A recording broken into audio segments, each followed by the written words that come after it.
The story of Esther, the queen who saved her people. This is what happened during the time of Xerxes, the Xerxes who ruled over 127 provinces, stretching from India to Kush. At that time, King Xerxes reigned from his royal throne in the citadel of Susa, and in the 3rd year of his reign he gave a banquet for all his nobles and officials. The military leaders of Persia and Media, the princes and the nobles of the provinces were present. For a full 180 days he displayed the vast wealth of his kingdom and the splendor and glory of his majesty. When these days were over, the king gave a banquet lasting 7 days in the enclosed garden of the king's palace, for all the people from the least to the greatest who were in the city of Susa. The garden had hangings of white and blue linen fastened with cords of white linen and purple material to silver rings on marble pillars. There were couches of gold and silver on a mosaic pavement of porphyry, marble, mother of pearl, and other costly stones. Wine was served in goblets of gold, each one different from the other, and the royal wine was abundant, in keeping with the king's liberality. By the king's command, each guest was allowed to drink in his own way, for the king instructed all the wine stewards to serve each man what he wished. Queen Vashti also gave a banquet for the women in the royal palace of King Xerxes. On the 7th day, when King Xerxes was in high spirits from wine, he commanded the 7 eunuchs who served him, Mehuman, Biztha, Harbona, Bigtha, Abagtha, Zathar, and Carcas, to bring before him Queen Vashti wearing her royal crown, in order to display her beauty to the people and nobles, for she was lovely to look at. But when the attendants delivered the king's command, Queen Vashti refused to come. Then the king became furious and burned with anger. Since it was customary for the king to consult experts in matters of law and justice, he spoke with the wise men who understood the times and were closest to the king: Karshena, Shethar, Admatha, Tarshish, Merez, Marsena, and Memucan, the 7 nobles of Persia and Media who had special access to the king and were highest in the kingdom. According to law, what must be done to Queen Vashti? He asked. She has not obeyed the command of King Xerxes that the eunuchs have taken to her. Then Memucan replied in the presence of the king and the nobles, Queen Vashti has done wrong, not only against the king, but also against all the nobles and the peoples of all the provinces of King Xerxes. For the queen's conduct will become known to all the women, and so they will despise their husbands and say, King Xerxes commanded Queen Vashti to be brought before him, but she would not come. This very day, the Persian and Median women of the nobility who have heard about the queen's conduct will respond to all the king's nobles in the same way. There will be no end of disrespect and discord. Therefore, if it pleases the king, let him issue a royal decree, and let it be written in the laws of Persia and Media, which cannot be repealed, that Vashti is never again to enter the presence of King Xerxes. Also, let the king give her royal position to someone else who is better than she. Then, when the king's edict is proclaimed throughout all his vast realm, all the women will respect their husbands from the least to the greatest. The king and his nobles were pleased with this advice, so the king did as Memucan proposed.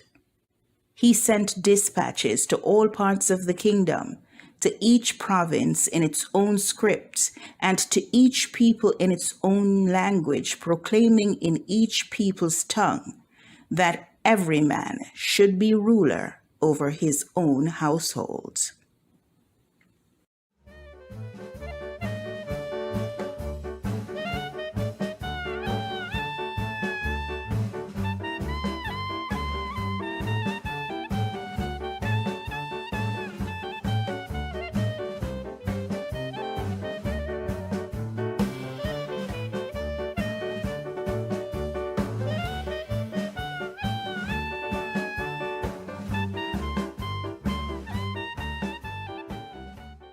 Later, when the anger of King Xerxes had subsided, he remembered Vashti and what she had done, and what he had decreed about her. Then the king's personal attendants proposed, "Let a search be made for beautiful young virgins for the king. Let the king appoint commissioners in every province of his realm to bring all these beautiful girls into the harem at the citadel of Susa. Let them be placed under the care of Haggai, the king's eunuch, who is in charge of the women. And let beauty treatments be given to them. Then let the girl who pleases the king be queen instead of Vashti." This advice appealed to the king, and he followed it. Now there was in the citadel of Susa a Jew of the tribe of Benjamin named Mordecai, son of Jair, the son of Shimei, the son of Kish, who had been carried into exile from Jerusalem by Nebuchadnezzar, king of Babylon, among those taken captive with Jehoiakim, king of Judah. Mordecai had a cousin named Hadassah, whom he had brought up because she had neither father nor mother. This girl, who was also known as Esther, was lovely in form and features, and Mordecai had taken her as his own daughter when her father and mother died.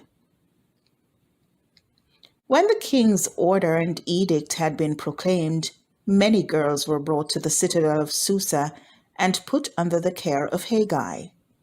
Esther also was taken to the king's palace and entrusted to Haggai, who had charge of the harem. The girl pleased him and won his favor.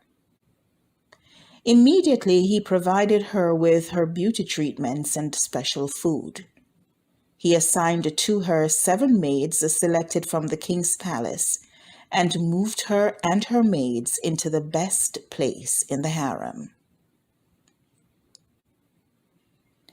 Esther had not revealed her nationality and family background because Mordecai had forbidden her to do so.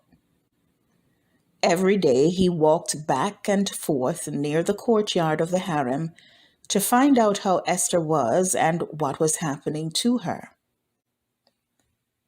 Before a girl's turn came to go into King Xerxes, she had to complete 12 months of beauty treatments prescribed for the women. 6 months with oil of myrrh and 6 with perfumes and cosmetics. And this is how she would go to the king. Anything she wanted was given her to take with her from the harem to the king's palace. In the evening she would go there, and in the morning return to another part of the harem to the care of Shashgash, the king's eunuch who was in charge of the concubines. She would not return to the king unless he was pleased with her and summoned her by name. When the turn came for Esther, the girl Mordecai had adopted, the daughter of his uncle Abihail, to go to the king, she asked for nothing other than what Haggai, the king's eunuch who was in charge of the harem, suggested. And Esther won the favor of everyone who saw her.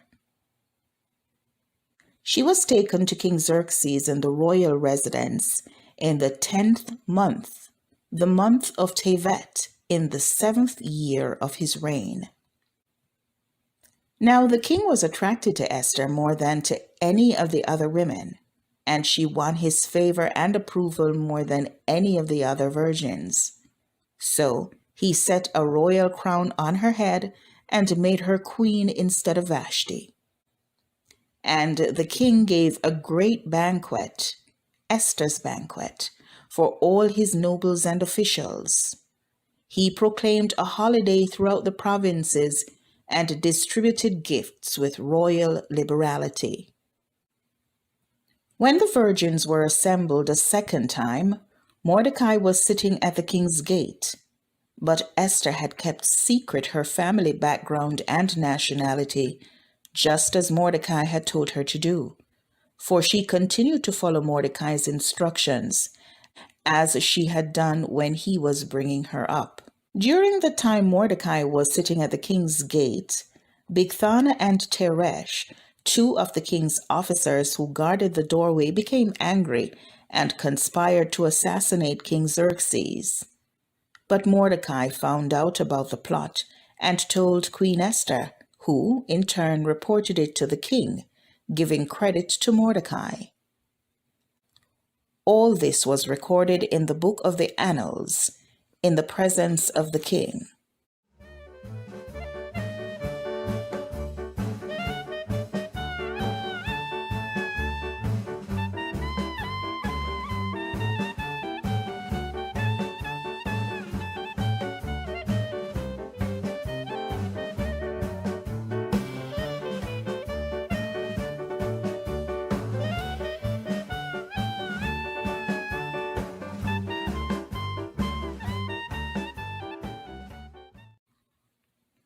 After these events, King Xerxes honored Haman, son of Hammedatha, the Agagite, elevating him and giving him a seat of honor, higher than that of all the other nobles. All the royal officials at the king's gate knelt down and paid honor to Haman, for the king had commanded this concerning him. But Mordecai would not kneel down or pay him honor. Then the royal officials at the king's gate asked Mordecai, "Why do you disobey the king's command?" Day after day they spoke to him, but he refused to comply. Therefore they told Haman about it to see whether Mordecai's behavior would be tolerated, for he had told them he was a Jew. When Haman saw that Mordecai would not kneel down or pay him honor, he was enraged. Yet, having learned who Mordecai's people were, he scorned the idea of killing only Mordecai. Instead, Haman looked for a way to destroy all Mordecai's people, the Jews, throughout the whole kingdom of Xerxes. In the 12th year of King Xerxes, in the first month, the month of Nisan, they cast the poor, that is, the lot, in the presence of Haman, to select a day and month, and the lot fell on the 12th month, the month of Adar. Then Haman said to King Xerxes, "There is a certain people dispersed and scattered among the peoples in all the provinces of your kingdom, whose customs are different from those of all other people, and who do not obey the king's laws. It is not in the king's best interest to tolerate them. If it pleases the king, let a decree be issued to destroy them, and I will put 10,000 talents of silver into the royal treasury for the men who carry out this business." So the king took his signet ring from his finger and gave it to Haman, son of Hammedatha, the Agagite, the enemy of the Jews. "Keep the money," the king said to Haman, "and do with the people as you please." Then on the 13th day of the first month, the royal secretaries were summoned. They wrote out in the script of each province and in the language of each people all Haman's orders to the king's satraps, the governors of the various provinces, and the nobles of the various peoples. These were written in the name of King Xerxes himself and sealed with his own ring. Dispatches were sent by couriers to all the king's provinces with the order to destroy, kill, and annihilate all the Jews, young and old, women and little children, on a single day, the 13th day of the 12th month, the month of Adar, and to plunder their goods. A copy of the text of the edict was to be issued as law in every province and made known to the people of every nationality, so they would be ready for that day. Spurred on by the king's command, the couriers went out, and the edict was issued in the citadel of Susa. The king and Haman sat down to drink, but the city of Susa was bewildered.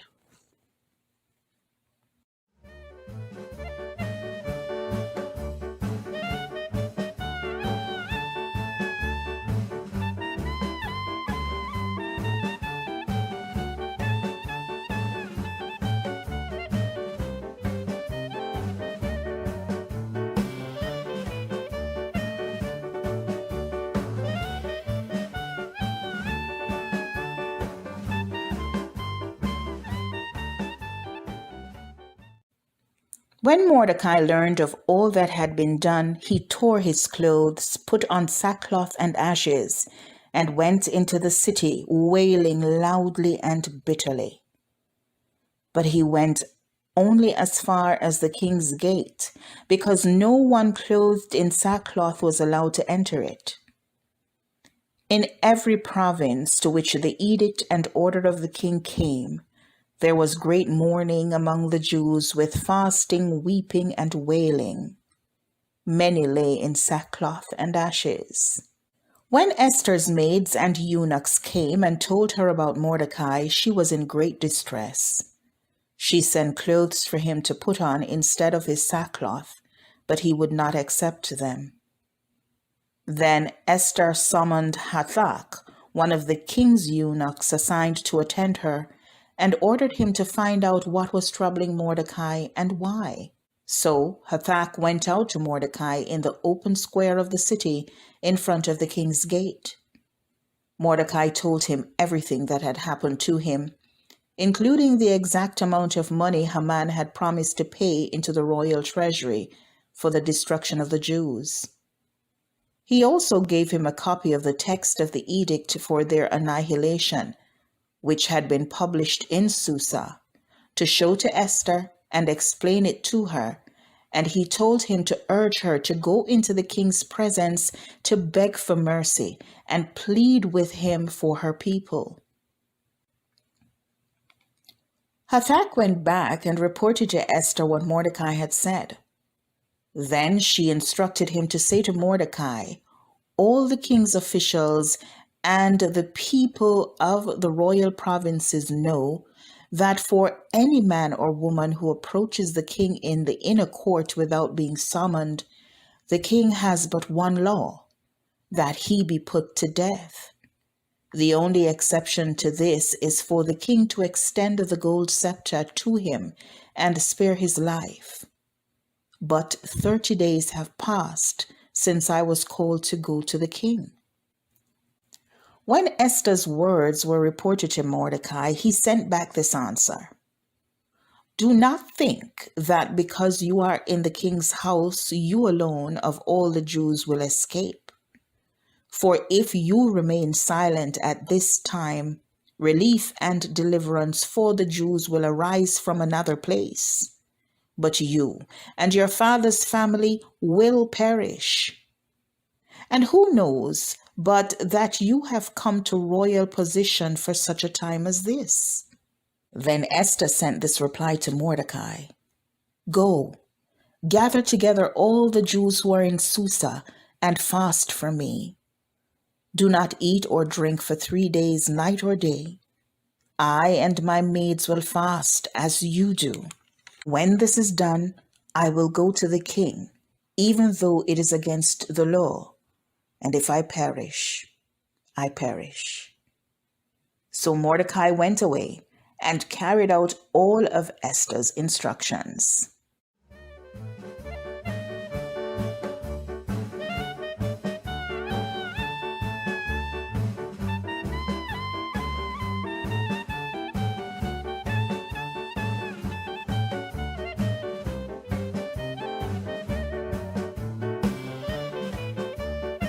On the third day, Esther put on her royal robes and stood in the inner court of the palace in front of the king's hall. The king was sitting on his royal throne in the hall, facing the entrance. When he saw Queen Esther standing in the court, he was pleased with her and held out to her the gold scepter that was in his hand. So Esther approached and touched the tip of the scepter. Then the king asked, "What is it, Queen Esther? What is your request? Even up to half the kingdom it will be given you." "If it pleases the king," replied Esther, "let the king together with Haman come today to a banquet I have prepared for him." "Bring Haman at once," the king said, "so that we may do what Esther asks."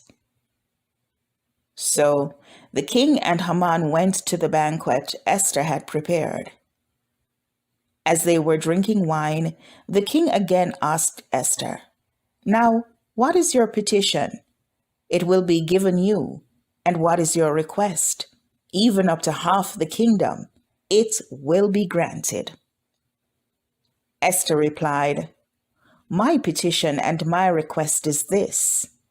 If the king regards me with favor, and if it pleases the king to grant my petition and fulfill my request, let the king and Haman come tomorrow to the banquet I will prepare for them. Then I will answer the king's question." Calling together his friends and Zeresh, his wife, Haman boasted to them about his vast wealth, his many sons, and all the ways the king had honored him, and how he had elevated him above the other nobles and officials. "And that's not all," Haman added. "I am the only person Queen Esther invited to accompany the king to the banquet she gave, and she has invited me along with the king tomorrow. But all this gives me no satisfaction as long as I see that Jew Mordecai sitting at the king's gate." His wife Zeresh and all his friends said to him, "Have a gallows built 75 feet high and ask the king in the morning to have Mordecai hanged on it. Then go with the king to the dinner and be happy." This suggestion delighted Haman, and he had the gallows built.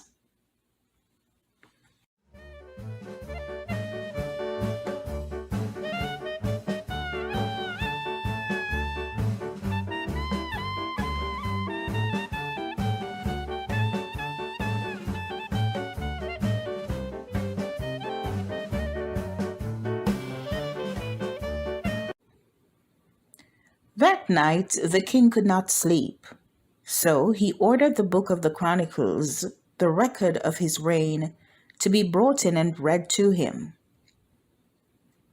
It was found recorded that Mordecai had exposed Bigthana and Teresh, two of the king's officers who guarded the doorway, who had conspired to assassinate King Xerxes.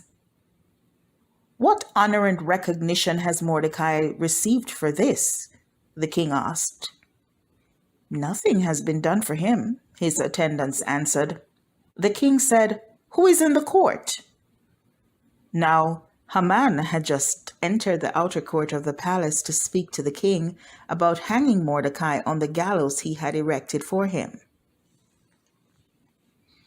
His attendants answered, "Haman is standing in the court." "Bring him in," the king ordered. When Haman entered, the king asked him, "What should be done for the man the king delights to honor?" Now, Haman thought to himself, "Who is there that the king would rather honor than me?" So he answered the king, "For the man the king delights to honor, have them bring a royal robe the king has worn and a horse the king has ridden, one with a royal crest placed on its head. Then let the robe and horse be entrusted to one of the king's most noble princes. Let them robe the man the king delights to honor and lead him on the horse through the city gates, proclaiming before him, 'This is what is done for the man the king delights to honor.' Go at once," the king commanded Haman. "Get the robe and the horse and do just as you have suggested for Mordecai the Jew who sits at the king's gate. Do not neglect anything you have recommended." So Haman got the robe and the horse. He robed Mordecai and led him on horseback through the city streets, proclaiming before him, "This is what is done for the man the king delights to honor." Afterward, Mordecai returned to the king's gate. But Haman rushed home with his head covered in grief and told Zeresh, his wife, and all his friends everything that had happened to him. His advisors and his wife Zeresh said to him, "Since Mordecai, before whom your downfall has started, is of Jewish origin, you cannot stand against him. You will surely come to ruin." While they were still talking with him, the king's eunuchs arrived and hurried Haman away to the banquet Esther had prepared.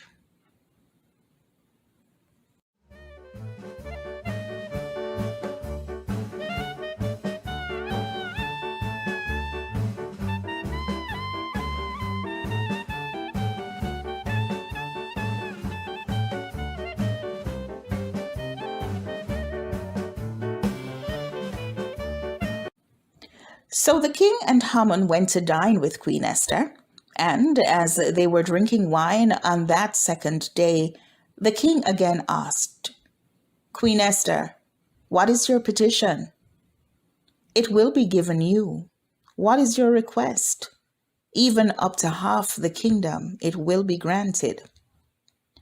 Then Queen Esther answered, "If I have found favor with you, O king, and if it pleases your majesty, grant me my life. This is my petition, and spare my people. This is my request.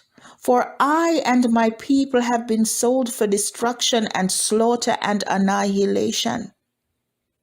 If we had merely been sold as male and female slaves, I would have kept quiet, because no such distress would justify disturbing the king." King Xerxes asked Queen Esther, "Who is he? Where is the man who has dared to do such a thing?" Esther said, "The adversary and enemy is this vile Haman." Then Haman was terrified before the king and queen. The king got up in a rage, left his wine, and went out into the palace garden. But Haman, realizing that the king had already decided his fate, stayed behind to beg Queen Esther for his life. Just as the king returned from the palace garden to the banquet hall, Haman was falling on the couch where Esther was reclining. The king exclaimed, "Will he even molest the queen while she is with me in the house?" As soon as the word left the king's mouth, they covered Haman's face. Then Harbona, one of the eunuchs attending the king, said, "A gallows 75 feet high stands by Haman's house. He had it made for Mordecai, who spoke up to help the king." The king said, "Hang him on it." So they hanged Haman on the gallows he had prepared for Mordecai. Then the king's fury subsided.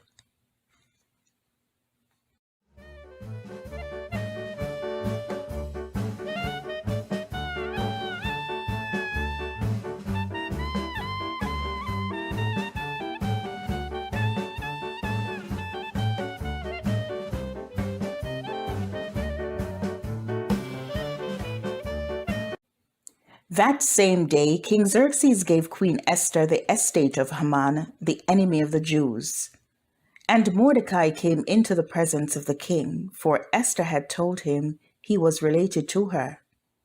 The king took off his signet ring, which he had reclaimed from Haman, and presented it to Mordecai, and Esther appointed him over Haman's estate.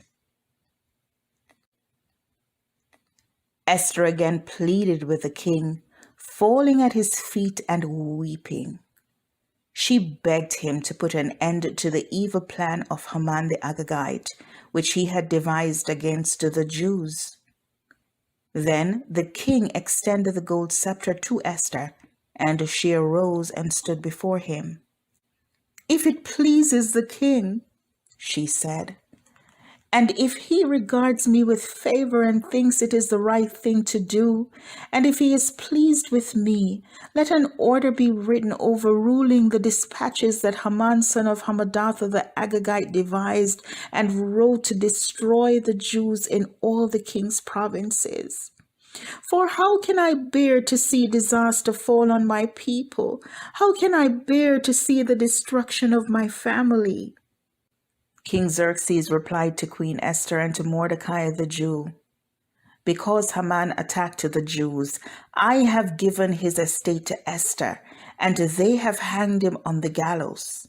Now, write another decree in the king's name in behalf of the Jews, as seems best to you, and seal it with the king's signet ring.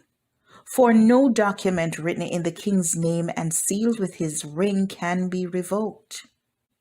At once the king's secretaries were summoned. On the 23rd day of the 3rd month, the month of Sivan, they wrote out all Mordecai's orders to the Jews and to the satraps, governors, and nobles of the 120 provinces stretching from India to Cush.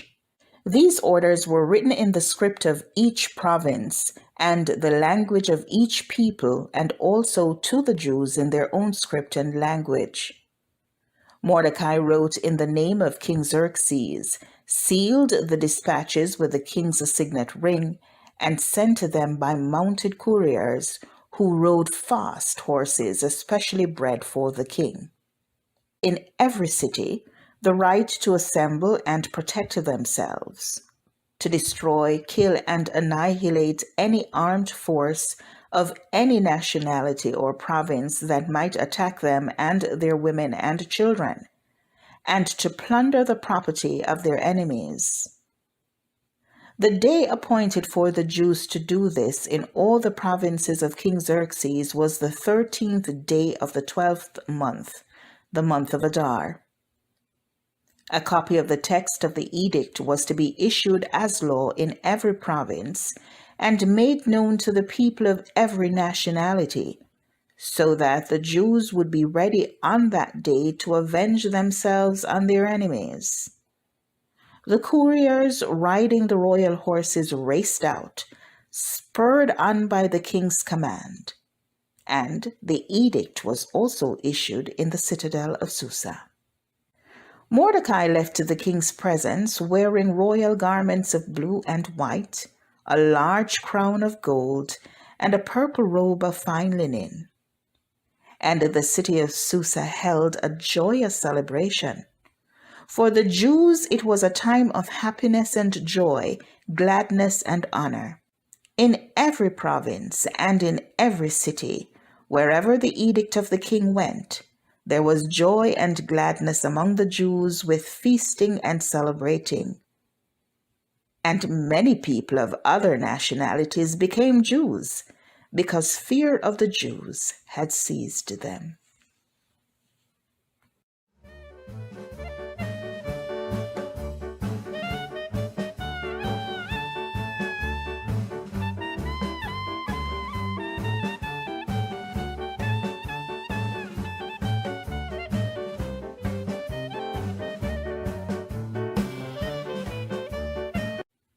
On the 13th day of the 12th month, the month of Adar, the edict commanded by the king was to be carried out.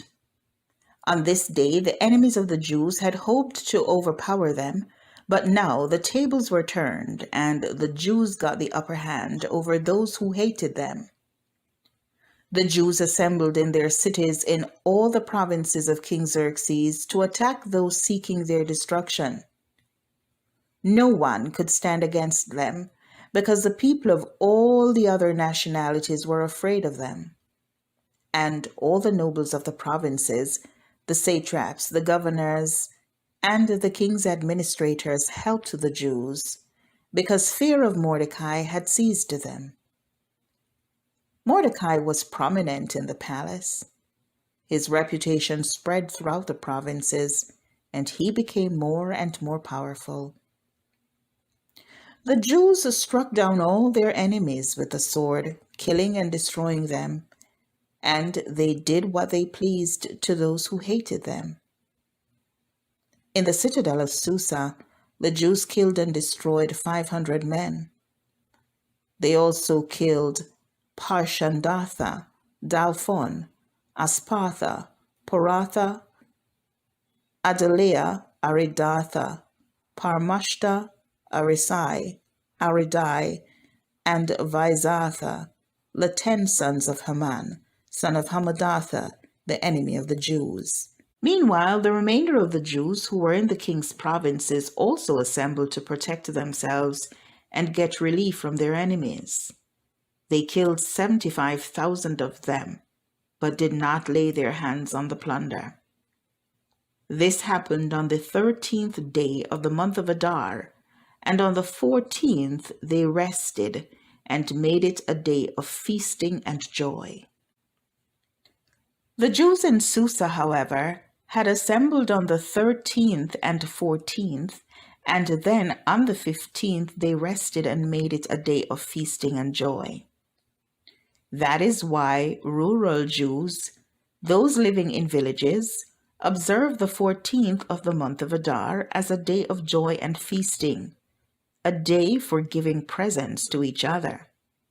Mordecai recorded these events, and he sent letters to all the Jews throughout the provinces of King Xerxes near and far, to have them celebrate annually the 14th and 15th days of the month of Adar as the time when the Jews got relief from their enemies, and as the month when their sorrow was turned into joy, and their mourning into a day of celebration. He wrote them to observe the days as days of feasting and joy, and giving presents of food to one another and gifts to the poor. To continue the celebration they had begun, doing what Mordecai had written to them. For Haman, son of Hammedatha the Agagite, the enemy of all the Jews, had plotted against the Jews to destroy them, and had cast the poor, that is, the lot, for their ruin and destruction. But when the plot came to the king's attention, he issued written orders that the evil scheme Haman had devised against the Jews should come back onto his own head, and that he and his sons should be hanged on the gallows. Therefore, these days were called Purim, from the word pur, because of everything written in this letter, and because of what they had seen and what had happened to them. The Jews took it upon themselves to establish the custom that they and their descendants and all who join them should, without fail, observe these 2 days every year in the way prescribed and at the time appointed. These days should be remembered and observed in every generation, by every family, and in every province and in every city. So Queen Esther, daughter of Abihail, along with Mordecai the Jew, wrote with full authority to confirm this second letter concerning Purim. And Mordecai sent letters to all the Jews in the 127 provinces of the kingdom of Xerxes, words of goodwill and assurance, to establish these days of Purim at their designated times, as Mordecai the Jew and Queen Esther had decreed for them, and as they had established for themselves and their descendants in regard to their times of fasting and lamentation. Esther's decree confirmed these regulations about Purim, and it was written down in the records. King Xerxes imposed tribute throughout the empire to its distant shores, and all his acts of power and might, together with a full account of the greatness of Mordecai to which the king had raised him, are they not written in the book of the annals of the kings of Media and Persia? Mordecai the Jew was second in rank to King Xerxes, preeminent among the Jews and held in high esteem by his many fellow Jews, because he worked for the good of his people and spoke up for the welfare of all the Jews.